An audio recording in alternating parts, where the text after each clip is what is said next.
Hello, Peter speaking. So we've got a bit of a pickle with another Xbox Series X. This time it's a Southbridge.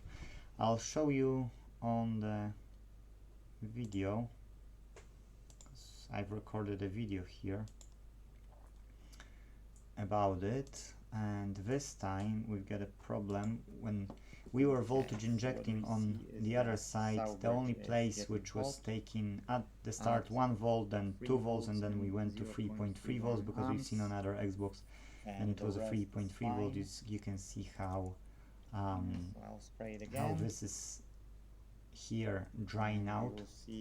So 3 volts and 0.3 amps was taking, no other place was taking that current, so we have to deem it a no fix, because as we know, Southbridges are on this coil, yes, voltage inject, and because unfortunately Southbridges are not interchangeable from what I'm aware of, and if I'm wrong, please correct me down in the comment below. But that's it, that's everything in this video.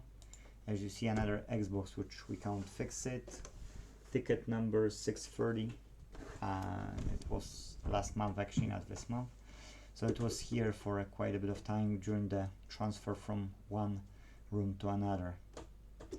If you have better idea for replacing the Southbridge or something and you think it can be fixed, I'm waiting on the comments. Otherwise, thanks for watching and see you in the next video.